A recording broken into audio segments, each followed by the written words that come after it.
organize elections to change government. But then after the elections had been held, the incumbent refused to leave power.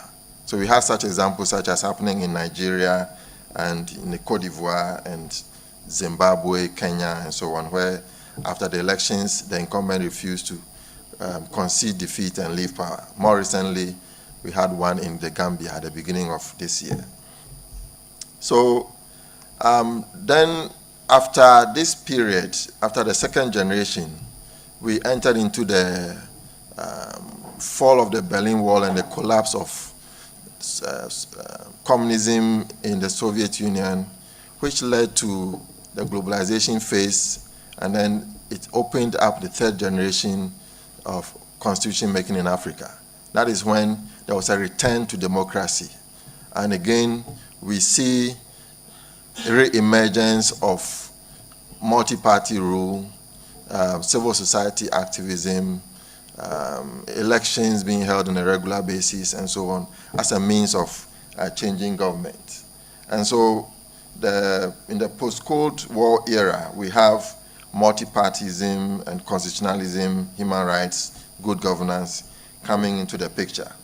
Now, what is interesting about this is that around this time, coup as a means of changing government was on the decline. But still, there was a new phenomenon. That is when leaders refused to leave office after elections. And so between 1990 and 2010, there were about 20 countries that made the transition to democracy. But in about a quarter of them, they refused to leave office after elections had been held. And so that created a new phenomenon where there were problems in changes in government in Africa. Then in 1997, there was a watershed moment in the sense that there was a change in government in Sierra Leone. And this government came about, the change in government came about through rebel activity. But then for the first time, the ECOWAS, that is the Economic Community of West African States, which is a regional bloc for countries within the sub-region, decided to not to recognize the new government that had come to power through the civil war and rebel activity. And so that was seen as the beginning of the OAU standing up against unconstitutional changes in government. So the OAU came up in 2000 with what we call the Lomé Declaration, the Lomé Declaration of 2000. And this declaration identified 4 modes of unconstitutional changes in government.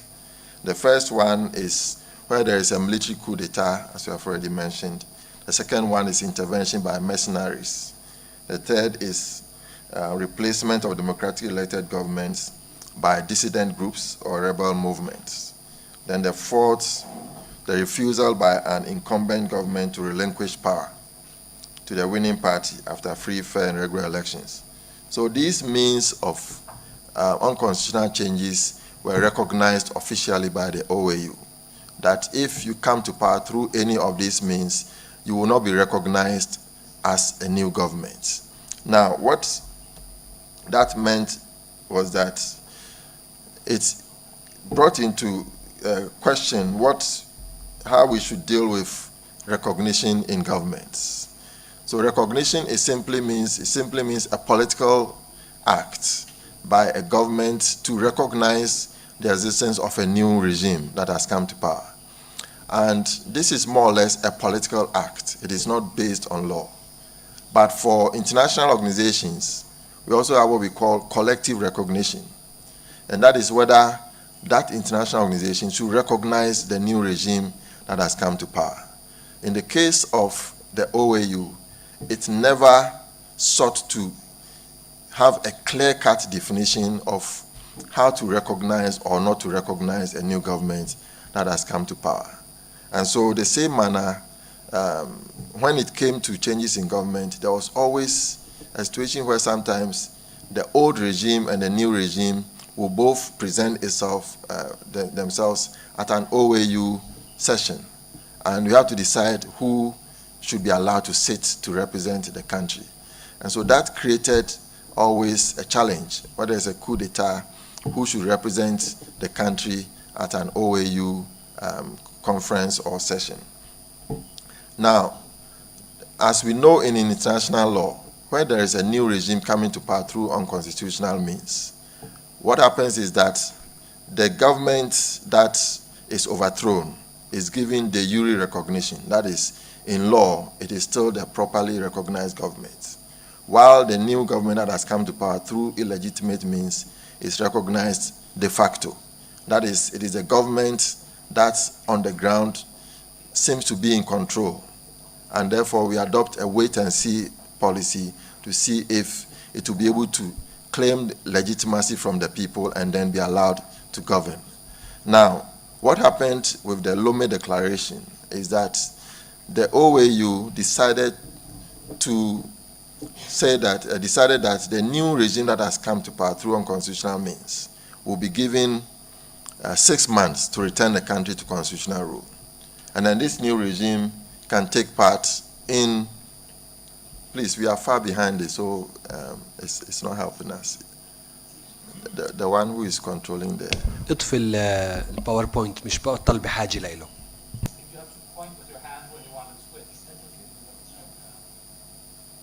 Okay, so I think it's because it's not. So the Lomé Declaration said that if a new government comes to power, the new government will be given 6 months within which to return the country to constitutional rule. And then after that, the government, but then the regime that has been overthrown will not be allowed to take part in the new elections. And so that model was what prevailed until the OAU finally died out in 2002, being replaced by the African Union. The African Union recognized in its constitutive act the need for recognition of new rules, which also recognize the fact that you cannot come to power through unconstitutional means. And then it called for suspension of membership if you come to power through unconstitutional means, but then you will still have to pay your dues as a member of the African Union. Now, this is where we are now, is where the main issue comes into play. In most of the constitutions that African leaders adopted, or African states adopted after the fall of the Berlin Wall, there were term limits. Most of them had presidential 2-term limits. And in about 75% of the cases, that was the norm. But then a few years into the adoption of these new constitutions, that is, we are talking about the third generation now, we saw a situation where African leaders began to move away from the norm again. And so in 24 of the cases, there were attempts to change the 2-term limit to either 3 terms or indefinite terms. And in 15 of these countries, they were successful. That is Burkina Faso, Burundi, Cameroon, Chad, Gabon, Guinea, Namibia, Niger, Rwanda, Senegal, Togo, Uganda. They were able to change the term limits within the constitution to a 3rd term or indefinite terms. But this is contrary to what were the wishes, or what are the wishes of the citizenry, because a survey done indicated that 75% of Africans were in support of term limits. So 2 terms, you are done, and then you go away, then somebody else will take over. But on the contrary, African leaders were showing signs of going in the opposite direction, that is, changing the constitution to allow for 3 terms or indefinite terms. They did this through different means, either going through a referendum, or changing it through parliament, or going to the Constitutional Court for interpretation, which most often they knew they would win, and therefore the Constitutional Court would determine that the government can go for a 3rd term. Now, attempts were made to limit this 3rd termism in Africa. One was through a treaty which came up in 2012 called the African Charter on Democracy, Elections and Governance. It said that if a government comes to power and the Constitution recognizes a number of terms, the government should stick to those terms, and if it changes it, it will be in violation of the treaty. So that was one means. Then, in such a case, what will happen is that the Peace and Security Council of the AU will impose sanctions on such a government. But up to now, nothing has been done even though there have been at least 15 cases of changes in the terms. Then also, the West African Union, called ECOWAS, also last year sought to come up with a declaration to limit to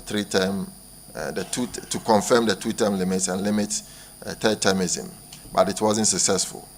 And so it comes to a point where the third-termism is still ongoing in a number of African countries today. As a result, statistics indicate that democracy in Africa is waning. In fact, according to a survey done by Freedom House, it concluded that there are only 6 liberal democracies in Africa today. And of these, there are also 5 electoral democracies, in the sense that they only hold elections, and that is all the criteria for determining whether the country is democratic or not. Okay, I understand my time is up. And so the question is third-termism. How do we deal with the matter? Third-termism always, anytime, in any of the countries where third-termism had been proposed, it has led to various or serious human rights violations. So the question is, should we allow third-termism or we shouldn't allow it? There have been several debates around this, and I'll round up with my position. And my position is that third-termism is similar to the life presidencies we had during the first generation of constitution making in Africa. And if we look at the African culture, there has been this monarchical system where governments, kings and queens rule for as long as they are alive. And so that has been something that African leaders have also sought to adopt. And that is what is prevailing in the third-termism as we are talking about here. For me personally, there's nothing wrong with third-termism so long as it does not lead to violation of human rights. And therefore, for that to work, there has to be special arrangements where governments can be given longer periods to rule in government. And then their powers will rather be limited so that it will give room for them to enjoy the privileges they enjoy while in power. But then it will not be, most of the decision making will rather be based with the legislative powers or the legislative organs, so that the executive will be given longer periods to stay in power, so that it won't lead to violations of the Constitution, violations of human rights, and so on. But at the same time, power will not rest fundamentally with the executive. This way, it can help limit corruption, and it can also protect human rights within these countries. And it will help to ensure that Africa will be able to carve out a kind of democracy that is in line with its culture and with its history and with its identity, so that it will be able to move the country these countries forward. It will promote stability and it will promote orderliness. Thank you very much for your attention. Thank you. شكرا جزيلا. شكرا على المداخلة كواديو، اللي هو محاضر رئيس في كلية الحقوق في جامعة غانا في أكرا وعضو نقابة المحاميين. سنناقش لاحقا مداخلته اللي في المحصلة اللي بيجاوب على السؤال إنه أحيانا بيربطوا الدورة أو فتح المجال للدورة الثالثة كأنها شبيهة بأنه يبقى في وظيفته كرئيس للجمهورية لطول العمر، وقدم نظرية إذا فهمتها صحيح باتجاه أنه قد يكون هذا ممكنا شريطة أنه نضع قيود لضمان عدم انتهاك حقوق الإنسان ومحاربة الفساد. يعني نظرية إذا كان أنا فاهمي صحيح لها مهمة وممكن نناقشها لاحقا. شكرا جزيلا. المداخلة الثانية بلال الشوبكي بتقدمها عنه روان فرحات من جامعة الخليل. التحول الديمقراطي العنيف كاستجابة طبيعية للعنف البنيوي، مدخل نظري في ضوء ما يجري عربيا. تفضلي. صباح الخير، شكرا دكتور عاصم. يعني يسعدني أن أقدم ورقة دكتور بلال الشوبكي حول التحول الديمقراطي العنيف كاستجابة طبيعية للعنف البنيوي.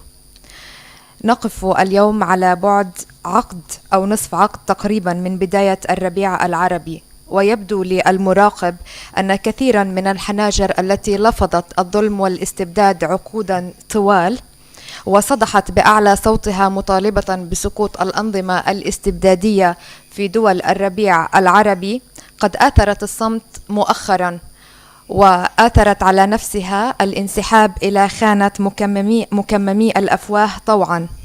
وسواء كانت هذه الحناجر للنخبة أم للعامة، فقد وصل حال بعضهم أن يكونوا أدوات إعادة إنتاج أنظمة القمع بملامح ثورية.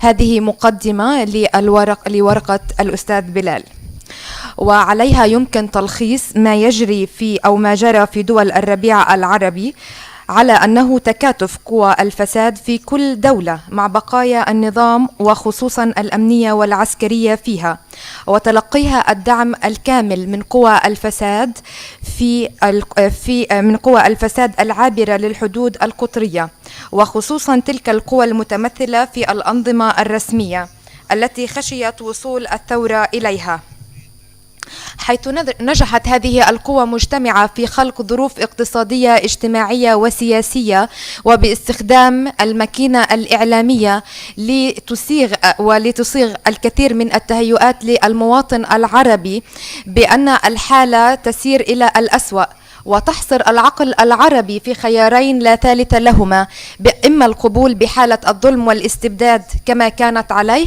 أو الانجرار إلى حرب أهلية.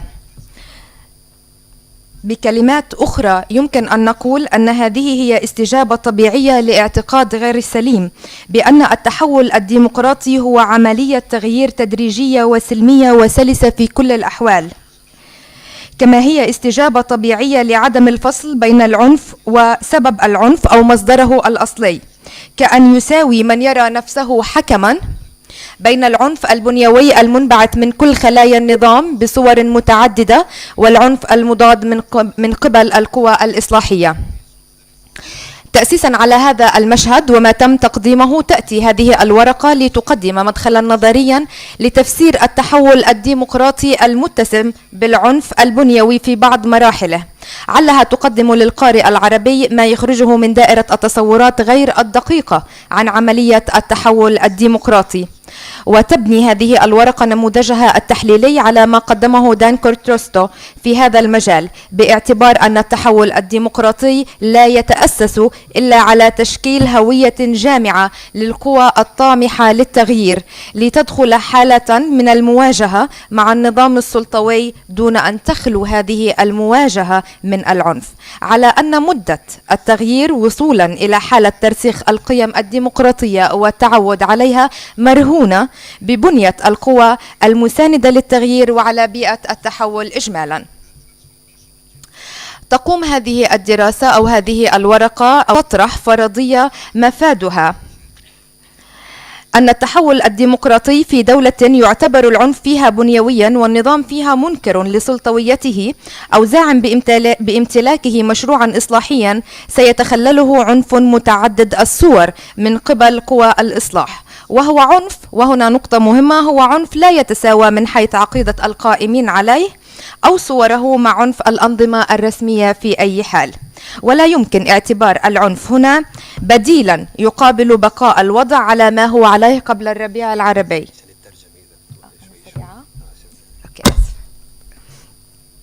وإنما طريقا فرضتها خصائص الأنظمة السلطوية والهجينة للوصول إلى بديل يناقض الوضع بما كان عليه قبل الربيع العربي. مدخل مفاهيمي: العنف والعنف البنيوي. تبني هذه الورقة تحليلها ونقاشها على قناعة بأن ما جرى ويجري في الوطن العربي من حراكات جماهيرية في سياق الربيع العربي هي ثورة حقيقية على السلطوية والاستبداد، وهي تعبير عن رغبة عامة ومخطط للنخبة، وإن كان متأخرا لتجاوز هذه المرحلة. إلا أن مشكلة عملية التغيير هذه تمثلت في فقدها لشرطين أساسيين للتغيير، هما أن التغيير السياسي قائم على الوعي بالوضع القائم والوعي بما يجب أن يكون عليه الحال، ولم يظهر أي مؤشرات من القوى الثورية تمكننا من الزعم بأنها تمتلك تصورا عاما عما يجب أن يكون عليه الحال إن تمت مرحلة التغيير وتجاوزت هذه القوى المرحلة الانتقالية. بالنسبة للقراءات التاريخية لعمليات التحول الديمقراطي تشير إلى تباين صارخ بين الدول في شكل وفترة ودوافع وأطراف التحول، وأيضا تبعا لمتغيرات عدة، إلا أن بلورة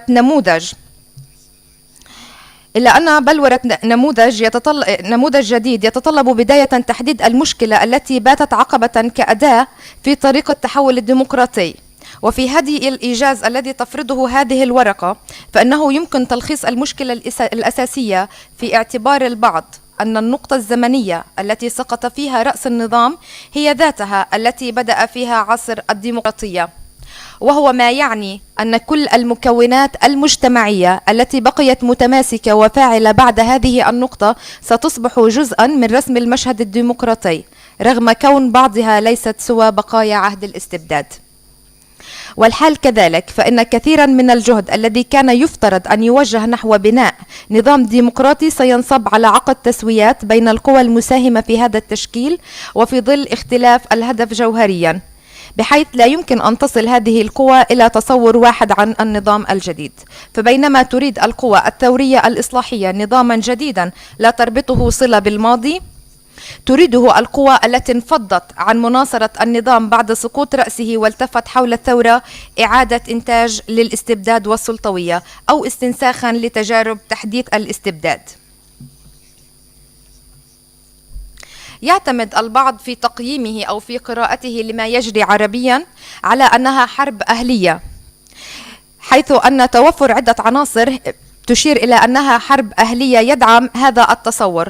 وأهم هذه العناصر التي تشكل نقطة فاصلة هو استخدام العنف المتبادل وبصور متعددة في هذه المواجهة، مما دفع البعض إلى التساؤل حول مدى إمكانية اعتبار قوى التغيير والثورة كقوى إصلاحية في الوقت الذي لجأت فيه إلى استخدام العنف كحال الأنظمة الاستبدادية والسلطوية. وهو تساؤل كما يطرح في هذه الورقة يراد منه الزج بكل أطراف النزاع داخل نفس الإطار، ودمج كل صنوف العنف في بوتقة واحدة دون النظر إلى دوافعه وأشكاله. بتجاوز الجدل حول الدلالات اللغوية لكلمة العنف أو الأسس الفلسفية التي فسرت اللجوء إليه، كما ورد في أفكار ماركس وهوبز وفرويد وغيرهم، يمكن القول تلخيصا أن العنف عموما هو أي سلوك أو موقف فيزيائي أو عاطفي أو لفظي أو مؤسساتي أو بنيوي أو روحي من الممكن أن يؤذي أو يحط من القيمة أو يدمر الذات أو الآخر. فيما العنف البنيوي يظهر حين تمتلك بعض الجماعات أو الطبقات أو الأعراق أو الأمم قدرة على النفاذ إلى المقدرات والموارد والفرص أكثر من مثيلاتها، وهو مرتبط باللامساواة المتجذرة في البنى الاجتماعية والسياسية والاقتصادية التي تحكم المجتمع أو الدولة أو حتى العالم. بالانتقال إلى نموذج روستو كمدخل تفسير العنف خلال التحول الديمقراطي، هناك سؤال واحد يشكل قاسما مشتركا لدى كثير من المراقبين والمهتمين: مستبد. والسؤال رغم كونه واحدا إلا أنه لم يصدر لذات الغاية من جميع من طرحوه، فمنهم من طرحه كسؤال جدوى بمقارنة السابق مع الحاضر، ولسان حاله من الحالة الراهنة والاجترار إلى حرب أهلية. ومنهم أيضا من طرحه مضللا أو مضللا، ولسان حاله يقول أنها بدأت ثورة إصلاحية لكنها سرعان ما سرقت من قبل قوى متشددة أكثر استبدادية من الأنظمة. ما يهم هنا أن استخدام العنف المباشر ماديا أو معنويا، سواء كان سؤال جدوى أو سؤال المضللين من قبل قوى الثورة في أكثر من مكان، أمر لا يمكن نكرانه، لكنه استخدام المضطر نتاجا لعدة عوامل. هي أولا كون الثورة مرحلة سابقة لنشوء الديمقراطية، فإن هذا يعني أن توقع اللجوء إلى أدوات ديمقراطية في التغيير ليس منطقيا، بل إن استخدام الأدوات الديمقراطية يعني أنه لا حاجة للثورة ولا مبرر للمواجهة مع الأنظمة ما يتحكم بأدوات النزاع، مما يعني أن مسألة العزوف عن العنف لا ترتبط بقرار ثالثا الأهم من ذلك أن عنف قوى الثورات لم يكن عنفا مبادرا، وإنما ردة فعل على حقبة طويلة من العنف البنيوي. رابعا القوى الراديكالية الدخيلة على الثورة وما أقدمت عليه من دموية ساهمت في تكريس بيئة العنف، ولم تعد العزلة خيارا، إذ أن المواجهة في هذه الحالة قصري، أنه يأتي في سياق الفعل ورد الفعل دون تفسيره في سياق عملية كاملة أو نموذج واضح للتغيير.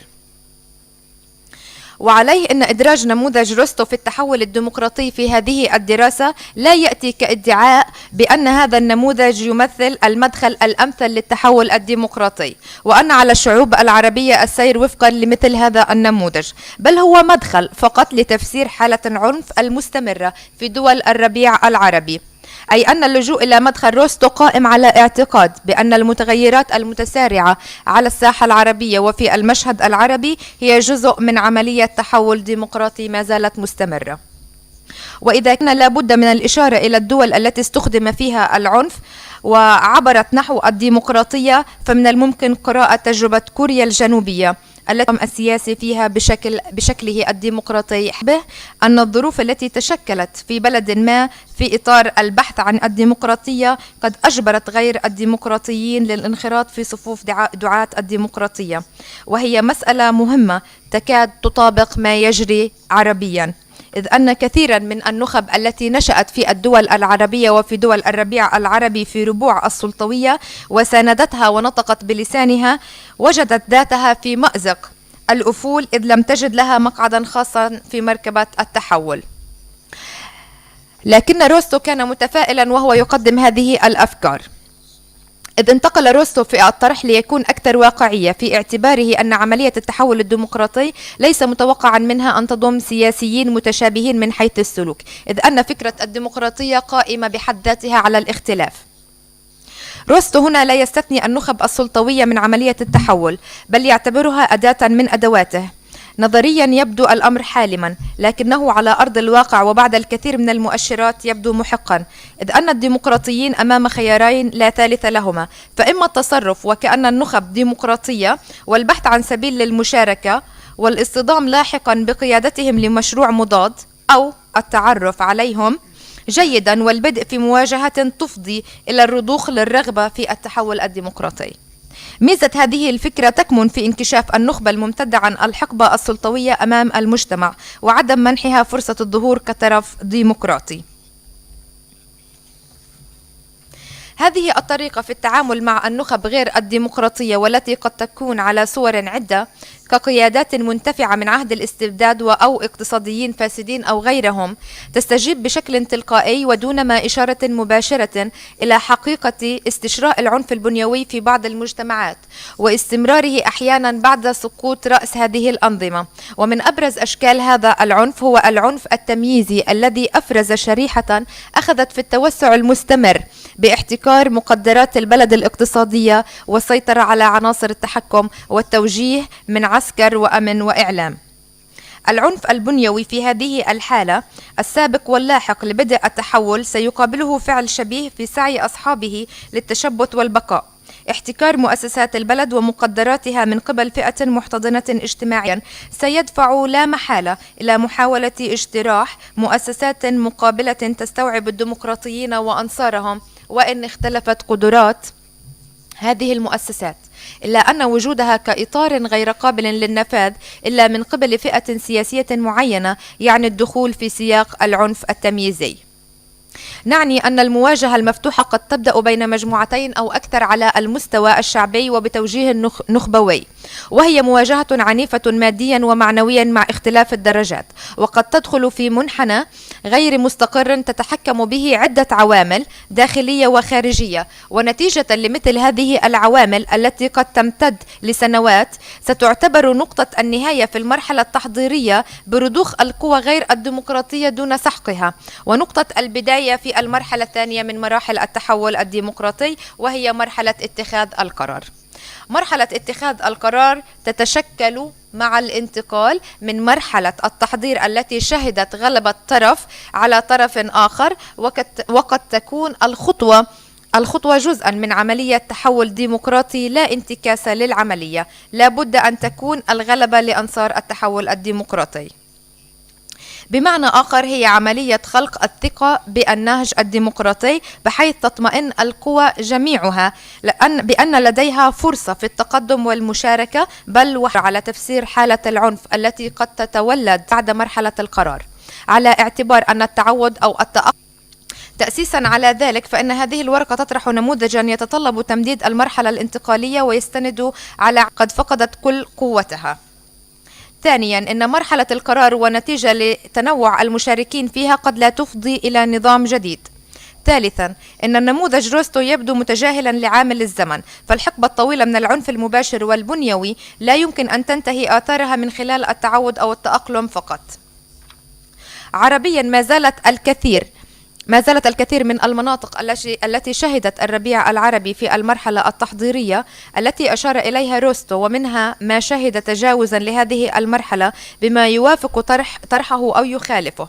ما يمكن إضافته إلى نموذج روستو هو تمديد عملية التحول في مرحلة ما بعد اتخاذ القرار، أو تجزئتها إلى مرحلتين موسعتين بحيث لا يتم فتح المجال مباشرة لدخول عناصر غير ديمقراطية للتفاعل وفق قواعد الديمقراطية في ظل امتلاكهم لمكتسبات العنف التمييز البنيوي.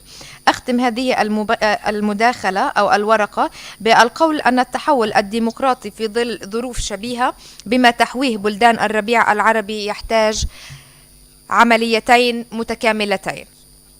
الأولى تضمن انتزاع الحكم من النخب السلطوية وتسليمه إلى النخب الثورية. الثانية تضمين الأولى من التحول الديمقراطي قد تكون عنيفة بالغالب، وهي عملية تسير وفق المراحل التي رسمها روستو، إلا أنها تتوقف عند مرحلة اتخاذ القرار، فيما تبدأ العملية الثانية بقرار جديد هو القرار الذي تحدث عنه روستو والقاضي ببناء نظام ديمقراطي تنخرط فيه كل التيارات الديمقراطية وغير الديمقراطية، لكنها في هذه الحالة لن تدخل النظام مكرهة أو حريصة على بقائها فحسب، بل ستدخله منزوعة الأنياب التي ورثتها عن العهد السابق، وفي هذه الحالة يصبح بناء النظام أكثر أمنا وعرقلة البناء محدودة بما يمكن من تحجيمها وإنهائها، كما تشمل العملية الثانية من التحول المرحلة الأخيرة التي تحدث عنها روستو، وهي التعود والتأقلم. شكرا. الطاولة وبلكن بالنقاش، يعني من بين الأشياء اللي ذكرت بجوز يعني يكون عند البعض شرط تغيير الوضع القائم، وأن يكون عارفين وين راح يكون الوضع عليه بعدين. هاي بالضبط زي اللي احنا بداية الجلسة كانت القاعة براد، بالضبط احنا مش مبسوطين من الوضع القائم وطلبنا التغيير. تخيلوا الشخص اللي بده يغير درجة حرارة الغرفة يشترط تغيير درجة حرارة الغرفة بأنه نكون إحنا عارفين إيش درجة الحرارة المناسبة للقاعة. هذا تعجيزي ومش ممكن بس الثورة تنجح إذا غيرت الوضع القائم المرفوض، وفي حالتنا كان درجة حرارة غير مناسبة. بعدين بنشوف مع الوقت شو المناسب لإلنا. النقطة الثانية، أنا استغربت من ما ذكر، وأرجو يعني إذا في تعليق لاحقا والنقاش من ربط إنه كل تغيير بالضرورة يؤدي إلى التحول إلى الديمقراطية، وأيضا الحديث عن الديمقراطية أثناء فترة التحول. مين حكى إنه لازم يكون ديمقراطي عملي؟ مين قال إنه لازم تكون عملية التحول نفسها ديمقراطية؟ إذا الغاية هي الوصول للديمقراطية، مين اللي بيحكي إنه التحول وأثناء مرحلة التحول بالضرورة يجب أن تكون ديمقراطية؟ أكيد مش لازم تكون عنيفة بتقولي أو الورقة بتقول، بس مش بالضرورة ديمقراطية. أكيد لازم يكون في درجات من الشرعية للتحول، بس مش بالضرورة ديمقراطية. على الأقل هذا التساؤل اللي كان لدي وأنا أسمع للجملة، وعذرا للإطالة. المحاضرة الثالثة أو المداخلة الثالثة لأندري كورنيك اللي بيقدم عن Transnational Democracy on Migrant Route. وأندري هو teaches at University of Ljubljana, Faculty of Social Science in Slovenia, and also collaborates in the European Regional Masters Program in Democracy and Human Rights in Southeast Europe in Sarajevo. He's active as an activist. He's involved in struggles for migrant rights. You have the floor, sir. Have a map of the route. No, this is not Balkan. Sorry, it's not.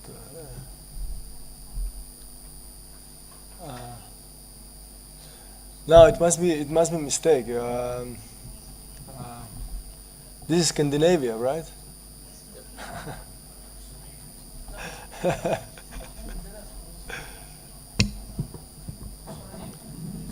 Is this the wrong map? No, this is not. Yeah, this is the wrong map. Yeah. Yeah. Who has the right map? Joyce. Joyce. Right. لو سمحتوا جويس تجيب الخارطة الصحيحة. هاي خارطة لمداخلة تاني. Joyce, this is the wrong file.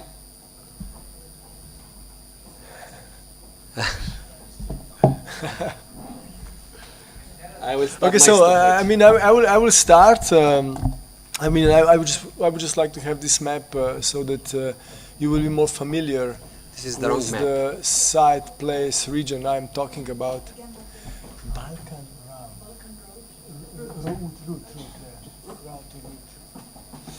route. So I hope it's going to appear soon. So good morning. Thank you for coming.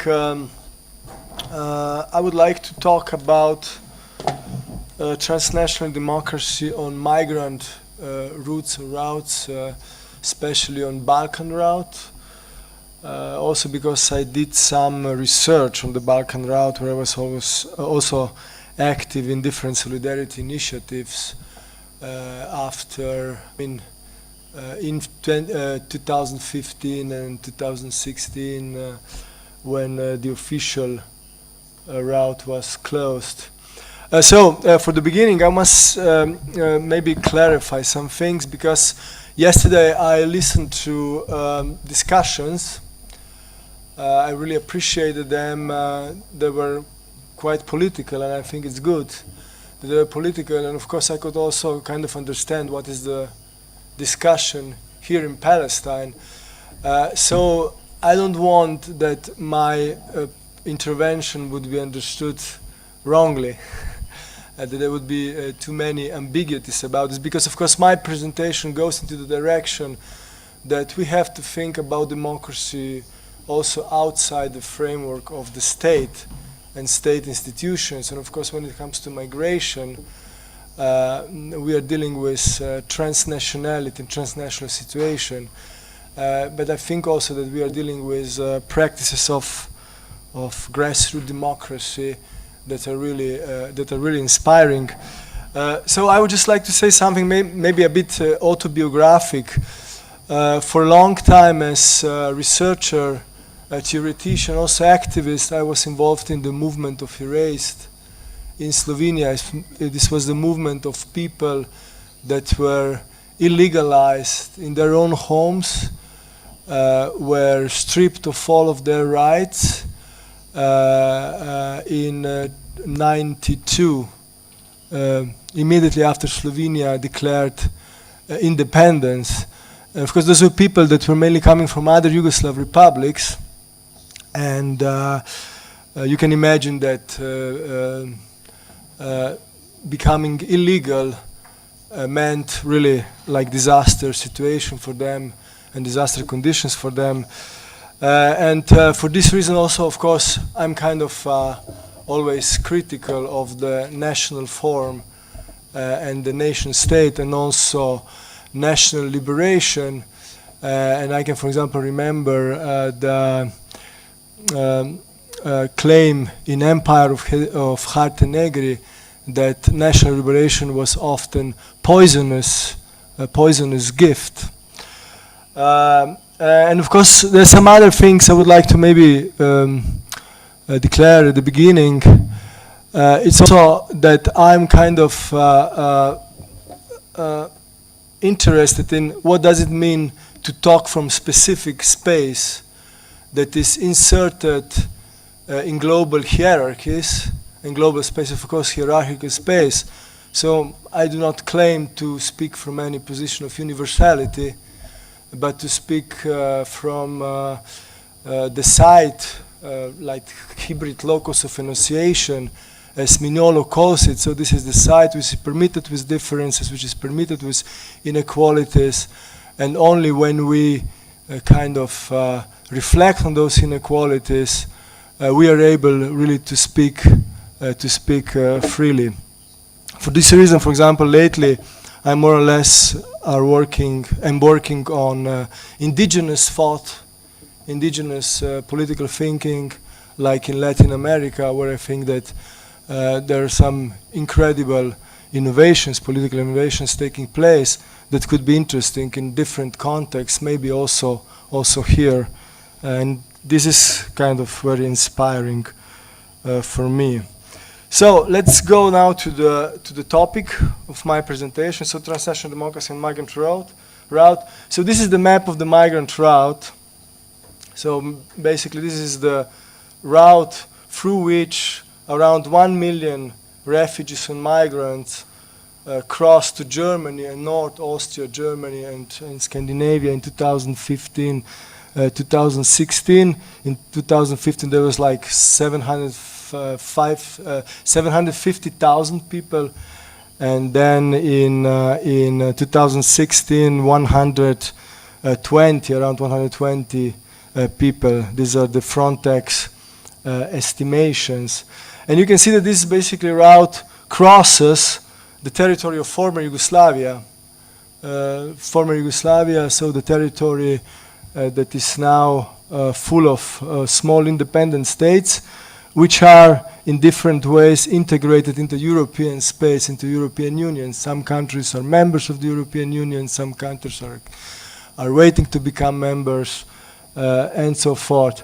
And of course, what was interesting to perceive is how this structural position of those individual countries kind of prescribed their attitude toward migrants and refugees that were crossing the border. So my first point is that Balkan Road was catalytic for various political tendencies and processes, and also its existence highlighted some central contradictions of neoliberal globalization, revealed hierarchies of power in the context of emerging post-national spaces as spaces of hierarchical inclusion.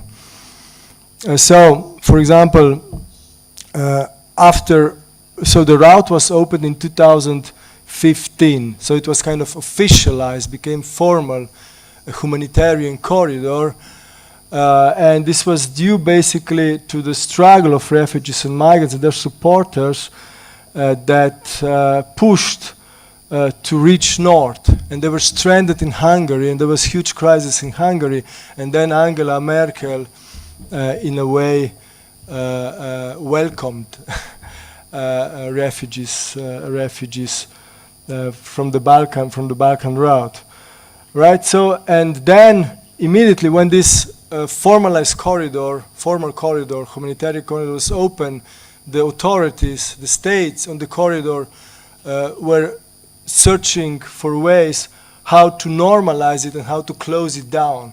So this is basically the dynamic around this corridor. And different states had different role in this closing.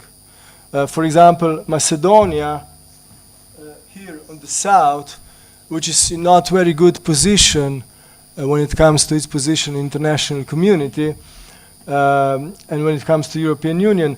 So Macedonia really kind of seized this opportunity to show that it can be a reliable partner for European Union and can do the dirty job for European Union, in the sense that basically Macedonia was the one that really brutally suppressed the movement of migrants and refugees, while of course the politicians on the north were claiming all the time, you know, that they are interested in human rights, and they want that human rights are respected. But of course, Macedonia was kind of the country that had to do the dirty job for the north. Then there is Serbia.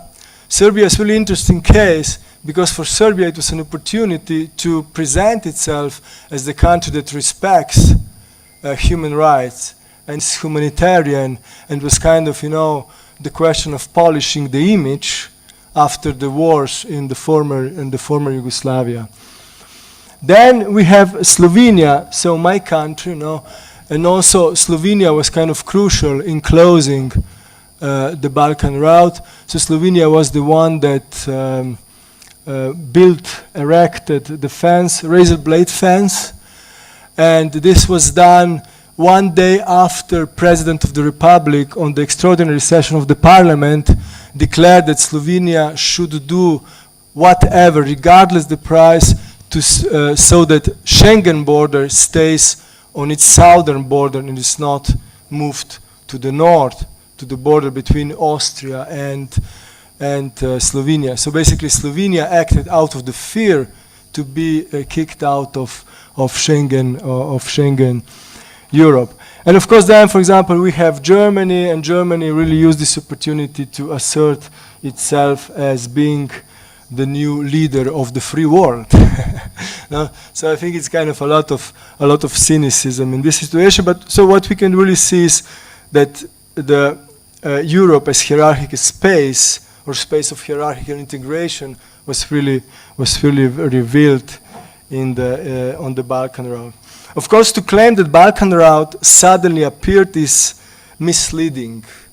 Transnational routes as migrant routes does exist, even when they are not in the spotlight. And their existence is as certain as the existence of other transnational spaces. And I would like to maybe sketch the definition how I see transnational spaces. So transnational spaces are the spaces of encounter, of multiplicity that does not have any prior transcendent or essential foundation. They are spaces without absolute authority, defined by plurality of authorities, non-state authorities that affirm themselves in practice and are involved in negotiation with an open end. And I think it's really important when we think about whatever situation or subject in nowadays world, that we have, besides national spaces, spaces of nation states, we also have transnational spaces, and they coexist, and they always basically exist. But of course they are subalternized, because in the European modernity, the nation space becomes kind of hegemonic political space. So,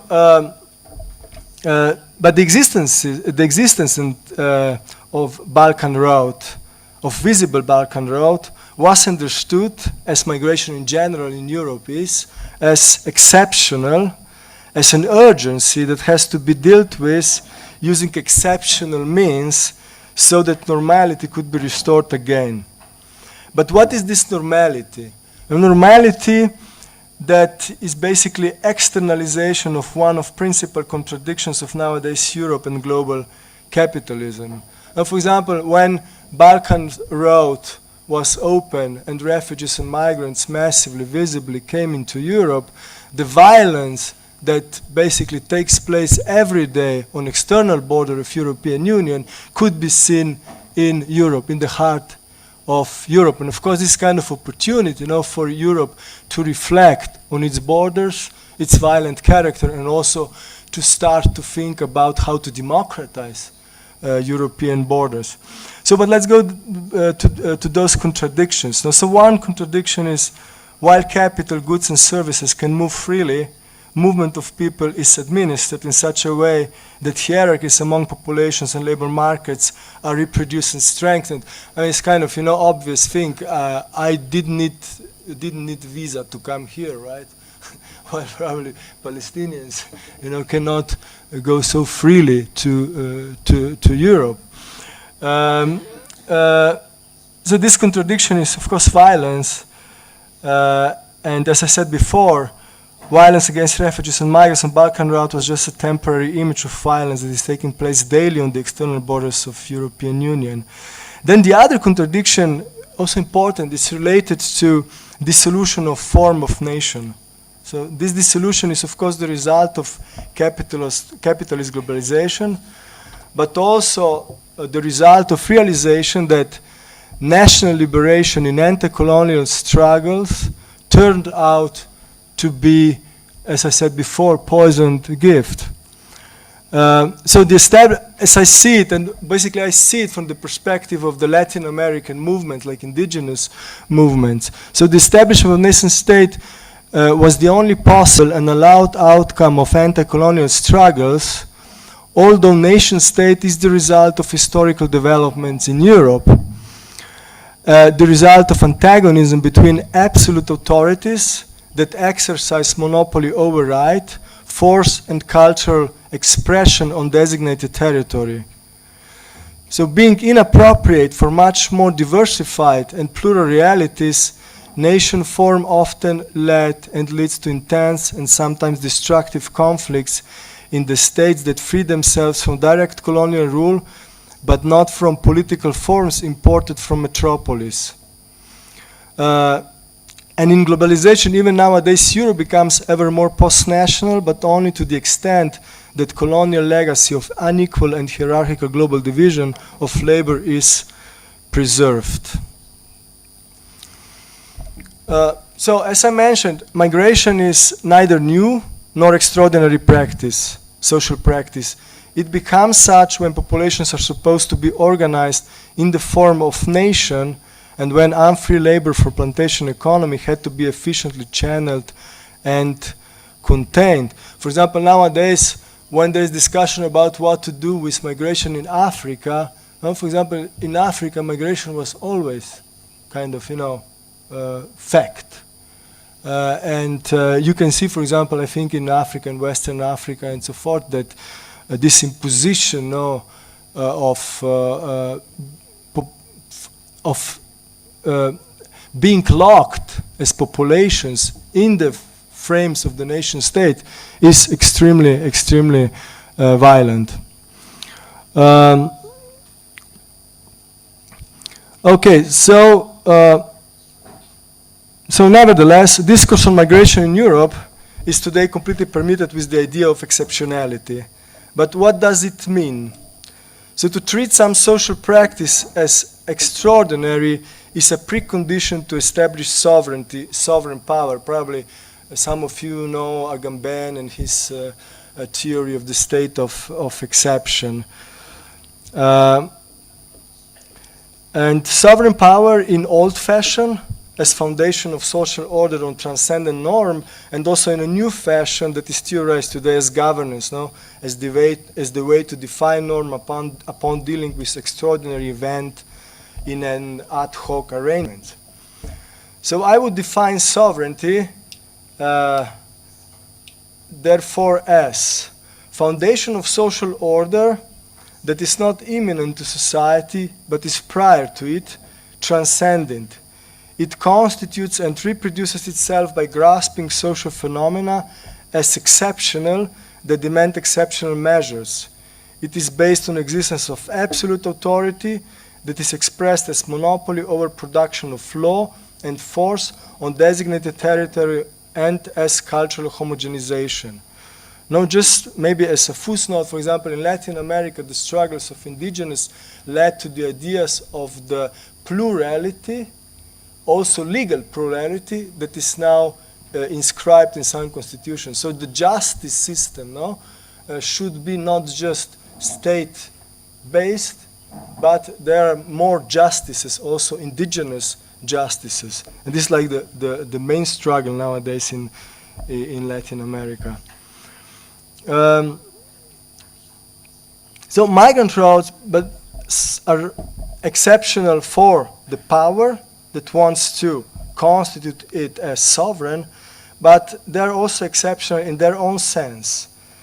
They're extraordinary in another sense, and in theories of the state of exception, exception does not lead only to dictatorial power, but could also be revolutionary and transformative.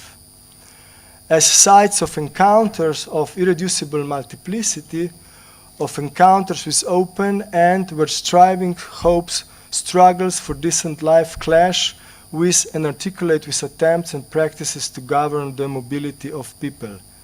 As sites that avoid sovereignty and where relations are in constant making and remaking. And maybe I would like to just sketch my observations from the Balkan route, and I would like to talk about some, sorry? 2 minutes, okay. So maybe I would just like to talk about some, as I called, hybrid locuses of enunciation. For example, on the Macedonian-Serbian border, what I could perceive is that border is not an obstacle to freedom of movement, but facilitator of the freedom of movement. And this is due to the fact that we have autonomy, Albanian autonomy there, which is the product of the apartheid. No? So they're basically excluded population, and for this reason, this population, kind of have self-defined, self-proclaimed autonomy. So for example, when we were doing interviews, like a typical statement is, when we have problems, we do not call the police, we negotiate and resolve problems by ourselves. And this is really also related to the practices when refugees and migrants came, because the existence of refugees and migrants on the border was an opportunity for different ad hoc authorities there to put into practice socio-economic model in which solidarity and prohibition of inequalities are internal to it. So refugees and migrants were not treated as helpless victims or as menace, but as agents in the process of mutual relocation of resources. So concrete practices were to negotiate and implement conditions of mobility, defining maximum price of transportation, prevention of profiteering, prevention of state monopoly over transportation, and so forth. And of course, there were also discussions with different state authorities and negotiations.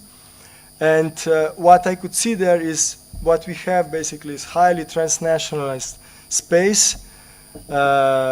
This space is defined by massive immigration around Europe, relations with Middle Eastern societies due to Islam, legacy of separate development because of the apartheid in post-Yugoslav Serbia, and then legacy of non-alignment movement and so forth. Now, so just one side, and I don't have time to talk about others, but which really shows that what exists is kind of these transnational situations that in the time of the Balkan route turn out to be crucial and were a real obstacle for authorities to formalize the corridor and to close it down, to suppress it. No? For example, Serbia never managed to formalize the corridor basically because of the situation on the border. And of course, more north we go, we have other instances of autonomy,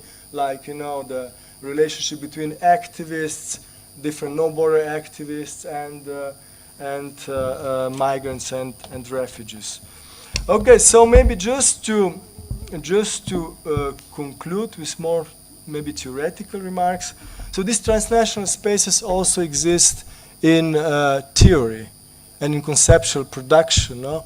So I would just mention, of course, if we are going to work on those papers and we're going to publish them, then there's going to be opportunity to read about this. For example, in European modernity, you have this alternative to understanding of the evolution of the state and the statehood, let's say. For example, in Spinoza, according to Spinoza, to have political community, you don't need to transfer rights and power to sovereign, right? So, for example, this is Spinoza, and for Spinoza, the multitude is sufficient condition to have political life, to have political community. So plurality of will does not need to be transformed into the unity of will, which is people, right? And the powers and rights do not need to be transferred to sovereign.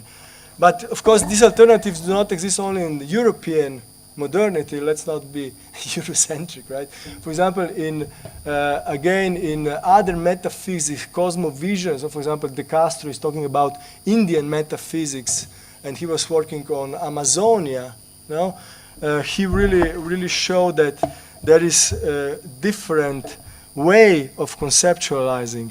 No? So maybe I will just conclude with this. So for De Castro, Western metaphysics is obsessed with ground difference, with what separates humans from non-humans and moderns from the other. And it thinks extensive difference, and this Western metaphysics, as he described it, is according to De Castro, fin and origo, so the source of colonialism. And then you have indigenous savage metaphysics, which presupposes human immanence, and the difference is understood as intensive, which means that we are not dealing with plurality of cultures, but plurality in culture. The differences are not due to different representations of the same given and objective reality. According to indigenous cosmology and ontology, reality is not given, but submitted to agency. It is understood as affective multiplicity, so basically relational, which is experienced by bodies. Reality, therefore, is not represented but experienced, and those bodies as all things, because human bodies are not separate from other bodies in nature, on socio-spiritual continuity are points of view, and communication and comparison happened as different points of view mutually contaminate and transform. So if we understand differences as intensive and internal communication takes place on the border, difference is preconditions for it, and it is mutually transformative. And for example, this really is today find, yes, in the definition of intercultural societies among indigenous movements in Latin America. So this is one case, but you know, there are a lot of cases like this, you know, but I would just like to say that probably in every locality, you know, there is a source in the history, in social practices, you know, that could be really used to conceptualize and envision other democratic development. So I hope that we can discuss about this. And as I said, I know that maybe just we are way beyond that 20 minutes. I know. Yeah, sorry. So I'll leave it for the discussion. Yeah, okay. We say that I believe most of us, we are sensitive to what you mentioned about the plurality of authorities, illegality and its impact on people, the way the state of exception become the normality for migrants. So I think we will have lots of I hope discussion on this. Let me just add to what you said, that how you felt free to come here without visa, and you know that this is not the same thing for us Palestinians to go to Europe. I would add, it's not the same even to go freely to Jerusalem or even to Gaza or let's say Bethlehem. So it's even that narrow space is under complete restriction. Thank you very much. And now let's have خلينا ناخذ إذا المنظمين بيسمحوا لنا 10 دقايق من البريك. فأنا مدير المنظمين، فبنقدر نقول 10 دقايق للأسئلة، وإذا في بعض الأسئلة ما بنقدر نحكيها هلا بلكن بالبريك تكملوا مع المتحدثين. بس تعطوني إشارة عشان أعرف أوزع. اللي حابب يطرح أي سؤال يعطيني إشارة. تفضل الميكروفون. في حد بعده بحب أساس نعرف حالنا؟ يعطوني إشارة أثناء ما هو بيحكي وبقدر أحولكم الميكروفون. تفضل أستاذ. إذا ممكن تعرف بنفسك وتحكي لمين السؤال موجه. اسمي محمود زياد. السؤال موجه لأي حدا بحب يجاوب من المتحدثين الثلاثة. حابب أتأكد إذا أنا فهمت من يعني في إشي متقاطع بالمداخلات الثلاثة، إنه موضوع حقوق الإنسان الأساسية وعلى ضوء التجربة إنه يجب أن لا ترتبط بالخلاص من الاستعمار، وإنه أو ما بعد الثورة، سواء كانت الثورة اجتماعية أو ثورة ضد الاستعمار. كأني فهمت هذا بالحديث عن ما يجري في جنوب أفريقيا، وكمان بمداخلة روان، وبموضوع المهاجرين والديمقراطية. بحب أتأكد إذا هذا الاستنتاج في محله، وإنه إذا هذا كمان بيعني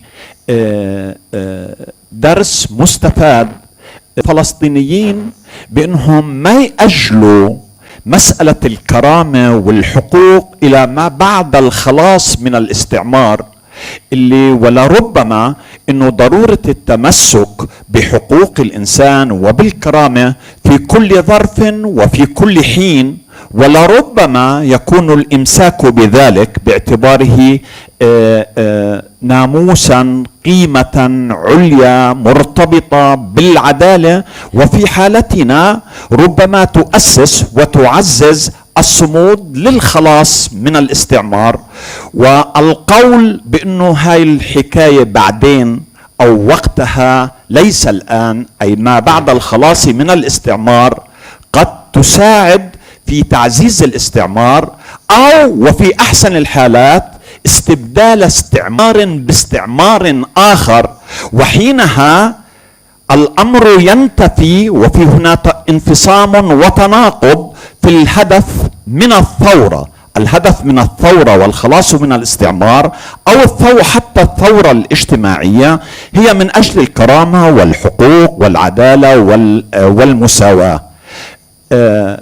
هل هذا الاستنتاج في مكانه؟ شكرا. شكرا جزيلا على المداخلة. في حد بحب يطرح أي سؤال قبل أحول الميكروفون؟ تفضل أستاذ. صباح الخير. إبراهيم ربايعة. هون برجع لورقة الدكتور بلال. في إشكالية نظرية أصلا بتعريف العنف ثوريا، وحجم ودرجة العنف وتدرجه وطريقة استخدامه. فصعب انه ندخل هذا الموضوع لهي الورقة بدون تعريف العنف في الحالة اللي بنعالجها. ايضا الثورة هي عملية متدحرجة، عملية زي ما حكى الدكتور عاصم تبدأ برغبة بتغيير شيء قائم، لكن تسير وتتطور أهدافها ورؤيتها مع تطور الثورة، وبالتالي من الصعب الحكم على نهايتها من البدايات.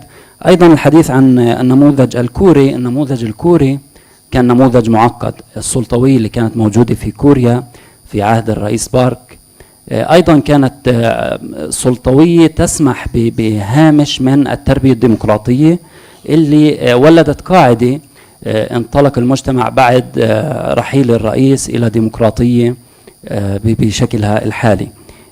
أيضا السؤال الإشكالي والسؤال النظري: ما هو الثمن الواجب دفعه من أجل الحصول على الديمقراطية؟ وهذا سؤال مفتوح وسؤال يعالجه الباحثين حتى اللحظة، ولا يوجد إجابة واضحة وراسخة لهذا الموضوع.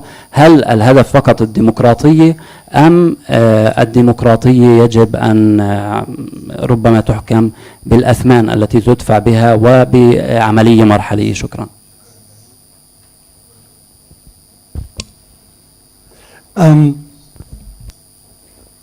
Hello, Roger Hickok.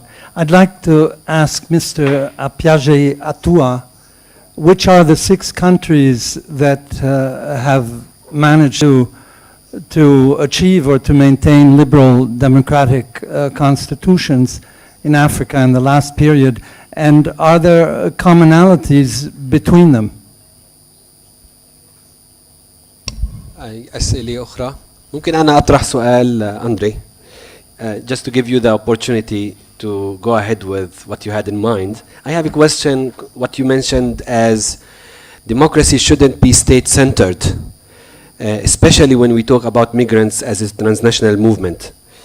And I'm interested to know what you mean by having this, democratizing this process of dealing with migrants as transnational movement, when democracy in practice led to reactions which is the complete opposite of opening borders. You know, in elections in various countries in Europe, it's the extreme right or the right who are winning floor. So what do you mean by democratizing the process when we deal with transnational movement if it is not related to election in the country states that we refer to? Let's start 2 minutes with the last presentation, then Rawan, then Abhay. Yeah, sorry. Go ahead, Andre. You have 2 minutes. Maybe I could, kind of join those two questions. No, what a gentleman there asked. Yeah, I think that you should not wait, until you have a state to have democracy, because our experience is that with the state, you even have less democracy, maybe, at the end. So it's not to have state; it's not precondition to have democracy. Especially if you are in the struggle, liberation struggle, you need to have democracy because you need to have base support, for the struggle. I know many cases.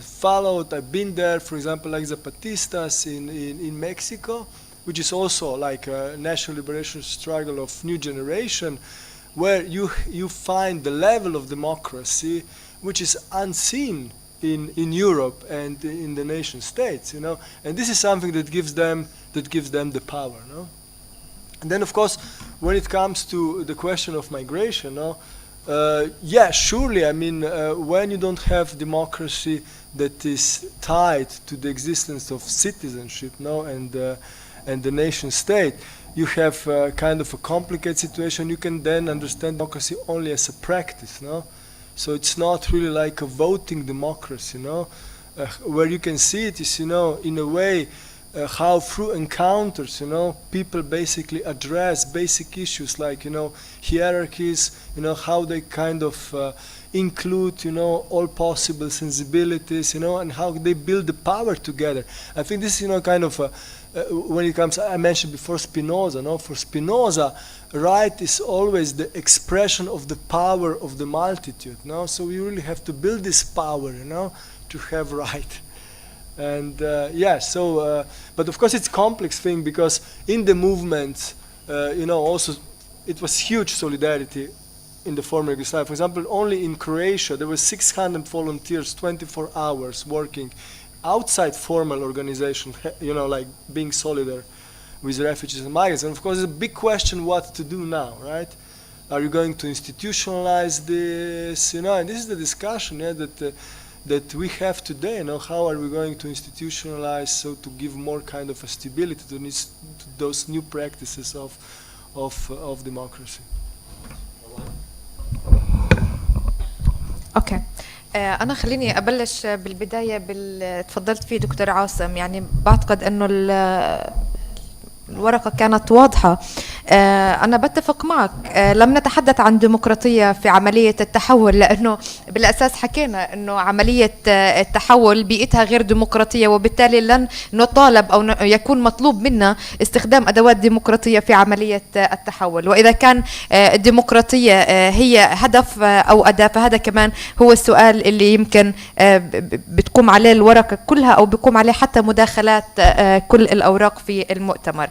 بالنسبة للوضع القائم وما سيكون سيكون عليه. أنا بدي أعطي مثال تاني دكتور عاصم غير المثال اللي حكيته عن الجو الإيسي.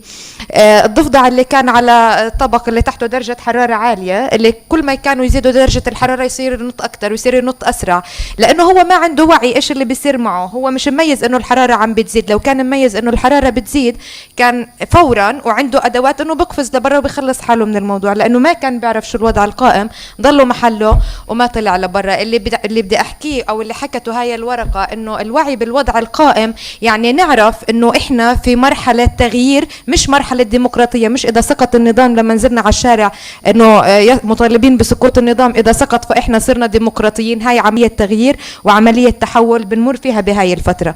الوعي بالوضع ما سيكون عليه هو امتلاكنا لأدوات التحول الديمقراطي، ونكون قادرين على استخدامها أو مؤهلين أو عندنا الوعي لاستخدامها.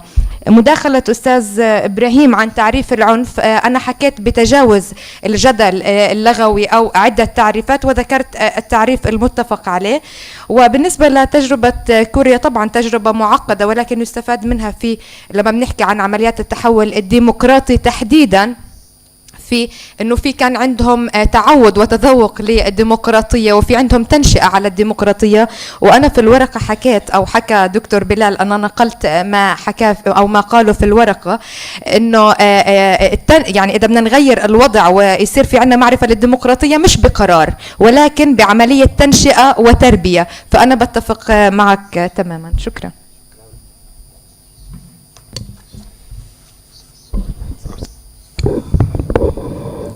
Thank you very much. With respect to the first question on whether or the relationship between human rights and whether a country is independent or not, I'll add to what Andre has said and say that it doesn't matter, it doesn't make a difference. Human rights are violated by states, and the duty is on the state, whether as a colonial entity or as an independent entity. So at the end of the day, we also need to recognize the fact that when colonialism ends, it doesn't end there. When you look at post-colonialism, the colonial authority still has its imprints, especially in the economic sectors. And therefore,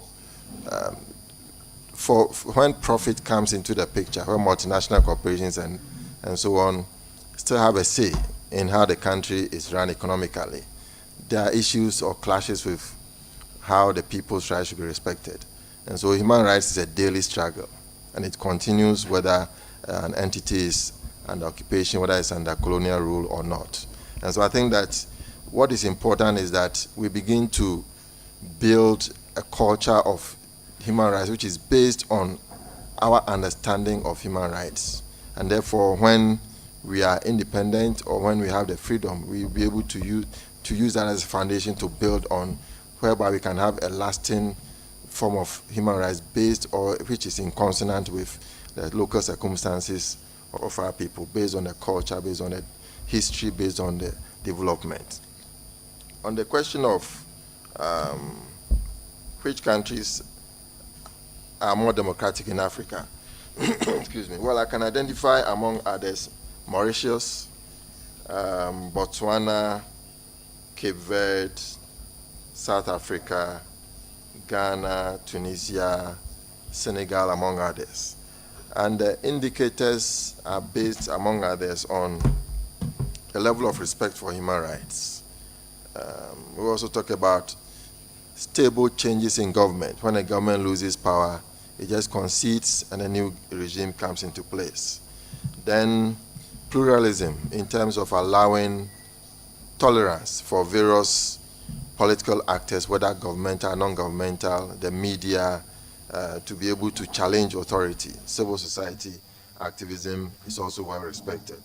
Then I also add judicial independence, where the government respects the decisions of the judiciary, where appointment of the judiciary is not influenced by the executive, and so on. So I think that these are some of the commonalities or indicators which you can find among these countries that are deemed to be more democratic on the continent.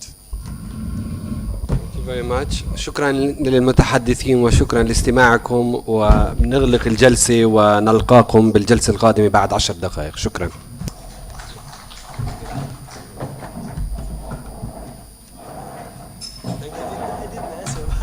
the populace. You know, it's supremacism. It's, you know, it's you know, like clear expression of the hierarchies, you know, the supremacist position. You know, my impression. Understand the way it's not the democracy we talk about, or we talk about the democracy in nation countries. So the difficulty is that, of course, it makes sense what you say, that we need to democratize the process, the follow-up and the process of migration movement. It shouldn't be within the state center. But then we are faced with what countries think of democracy, which is completely different of that concept. It's citizens-based, states-based conception. So, how then we go out of that circle? Because we are speaking two different languages. I understand what I'm saying. It's completely different language of democracy in the way we do. But it exists, I think what we could do is to give dignity to it and to learn it.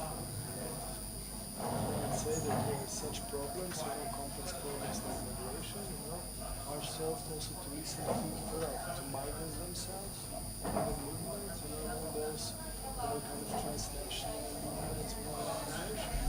I mean, either they are like explicit movements or not. This is the only solution, otherwise you have just more repression. Because, I don't know, for example, talking about Western Africa.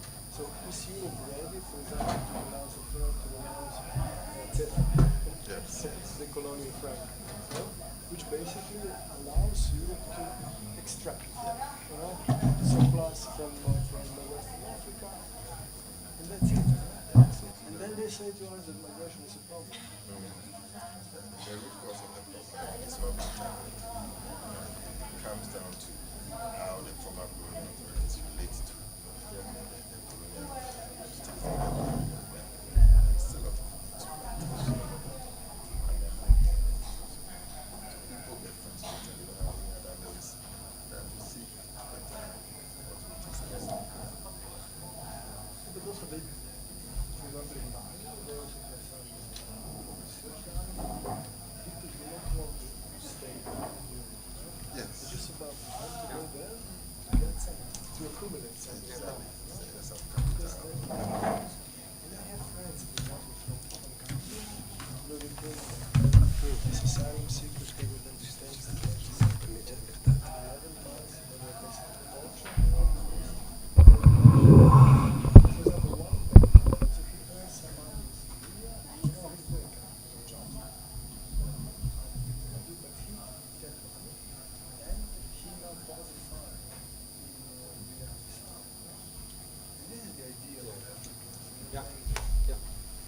Okay. Thank you very much again. Thank you. See you. Thank you. But it's illegalizing it, then people become stranded. Yeah. That is where the problem begins.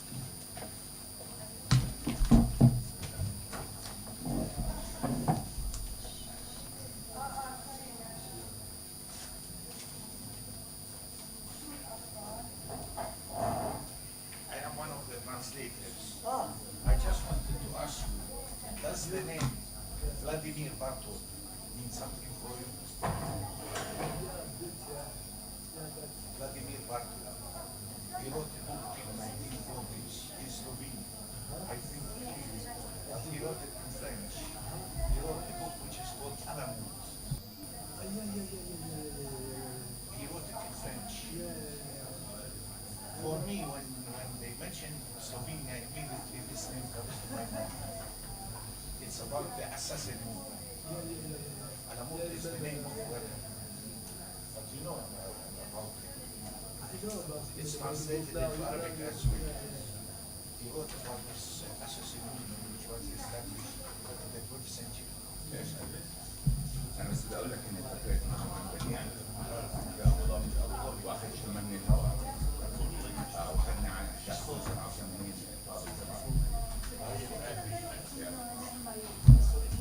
I believe it's my name. I'm one of the translators. Yeah, you're great. That's my son. My son. You're your son. Yes. Perfect.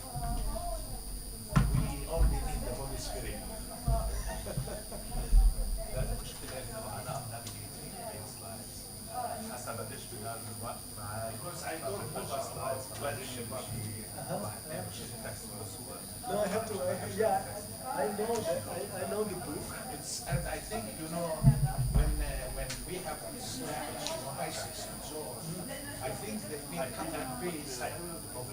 It's a different topic, not related Yeah. to your presentation. So you think that ISIS basically copy-pasted Yes, the early part. Because this man claimed, Hassan al-Sabah in the 12th century claimed he had the keys to heaven. And he created, cut and paste, the heaven from a classical Islamic perspective. I mean, he used to go on mountain tops, and they used to prepare, the women to celebrate heaven. And there was wine, and there was hashish, they call them associates. If you are interested, there is a book, it's available in English and French and Arabic and other languages. It's by a great writer, Have you heard this? No.